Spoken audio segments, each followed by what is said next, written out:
Oh, someone's tired. Today I'm doing more of a winter wrap-up rather than a January wrap-up. Most of these books are from January, but one of them is from December as well. There aren't that many because I've mostly been reading for school and also doing a lot of work and planning and things like that. So let's jump right in. This is going to be more of like a quick review of all of the books that I have read so far. I didn't want to do individual ones just because I wanted to just do a quick rundown of each one, not so much of a full out review of each one. The first book is the one that I read as soon as I got it in the mail last November, but it is The Girl Online by Zoe Sugg. Much awaited. I was super excited about this book. I got this was in November, right? November? Yeah. I literally read it in 3 days as soon as I got it. So, amazing book. I will have to admit I was a bit skeptical at first when I saw that Zoe, a YouTuber, was going to be writing a book. Mainly because I feel like since she hasn't written one before, I was a little bit skeptical there and hadn't gone to school for writing or anything like that. So, for those reasons, that's why I was skeptical. Not because she's a YouTuber or anything like that. But and also, I didn't want to release a review too soon about this, mainly because of the whole hype about the ghostwriting thing. Raise your hand if you're in business. Raise your hand if you know at least 50 other ghostwriters. So I feel like the ghostwriting thing is not really a big deal since the characters and the storyline and the idea was Zoe's. So, this is business, people. It's called business. There are better writers out there. But if you have the idea, your name should be attached to it. Right? Right. That's my little clip on that. Anyways, I really love this book. This one is about a girl named Penny. And she goes to New York with her parents and her best friend Elliot.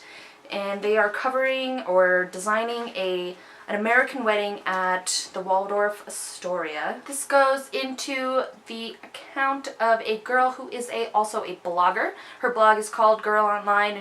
I think it was just a really fun read. It was something that I could not put down. It's a quick read. It doesn't look like a quick read, but it really is.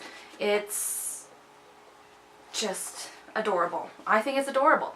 Plus I like any books that are set in the UK, and that's where a big chunk of this is set. And then the biggest chunk though is set in New York.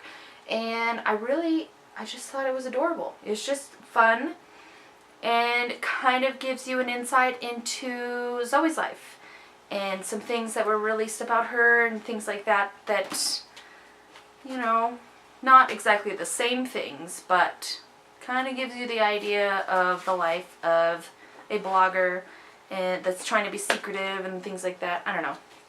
But cute. We'll leave it there. It was cute. The next book that I read after that in kind of the end of December, early January is when I finished this, was Fever by Mary Beth Keane. And this is a historical fiction book about Typhoid Mary. Typhoid Mary, she was around early 1900s, New York area. She's an immigrant from Ireland. It's about how she was one of the first people, or the first person, that they've discovered that is a healthy carrier of typhoid. And so she was passing around everywhere in New York, and because she was a cook, so she was passing it through the food and things like that. It goes into a make-believe love story between her and Alfred.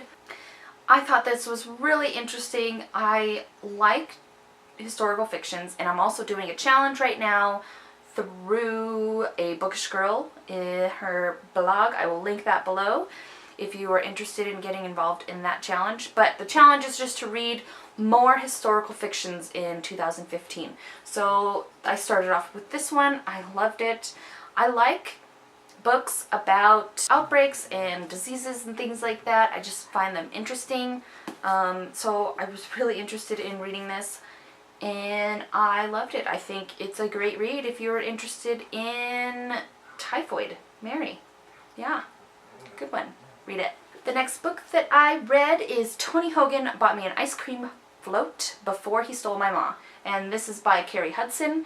This is set in Scotland and London, kind of interchangeably throughout the story. And it's this point of view that it was written in is really cool.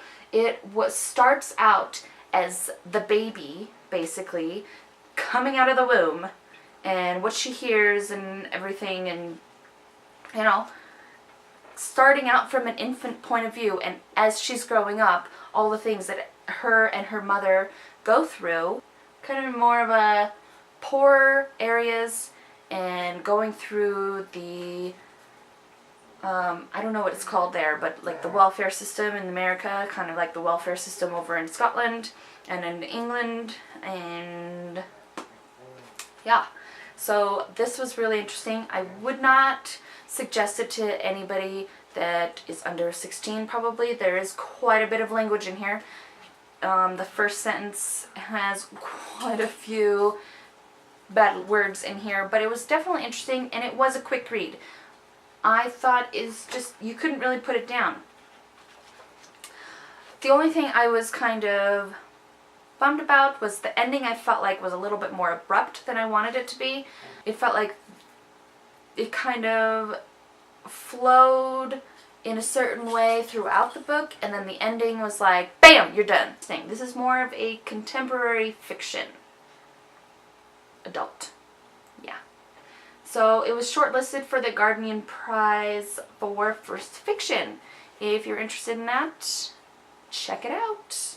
Next book that I read and kind of loved was That Night by Chevy Stevens. I haven't really been into mystery novels too much before, but I've been really into mystery movies lately, so I wanted to try one out and see if I would like it. So, this one, I'll have to admit, I wanted to throw this against the wall the entire time.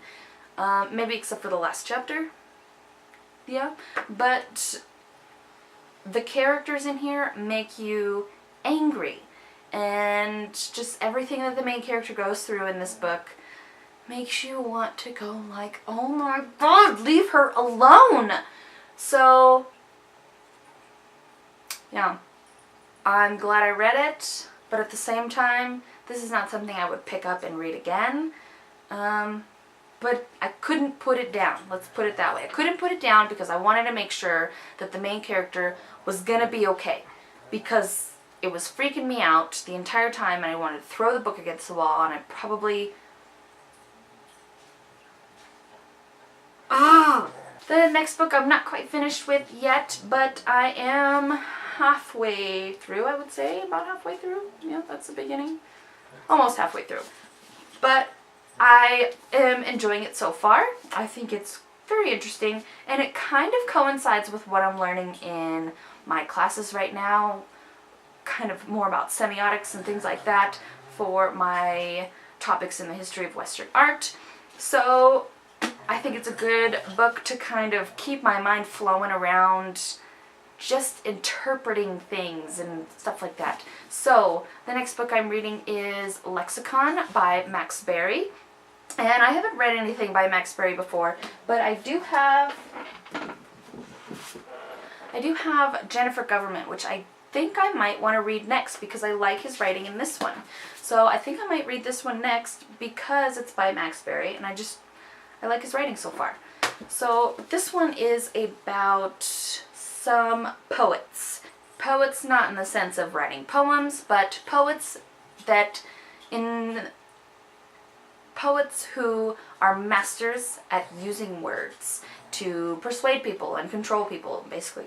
So this one's pretty interesting. I'm only halfway through. Some parts I feel like it's going pretty slow. One thing I do like about this book, though, is at the end of every chapter, there's either some sort of news article or something like that that coincides with what's happening in the book, which I think is really cool because it makes it feel like it's a historical novel almost, but it's not. So, I don't know, it makes it feel more real and makes you a little scared that someone's going to persuade you. Because there's one part where an entire city dies from one word. Whoa. So, that one's pretty interesting. I'm enjoying this book so far. Not quite done. Thanks for watching this video. If you enjoyed it, please make sure to give a thumbs up. I will try to link all these books down below if you're interested in them. I found most of these from Book Outlet, I believe, bookoutlet.com. I got them with the Black Friday sale. So, you might have seen these in my book haul. Bye!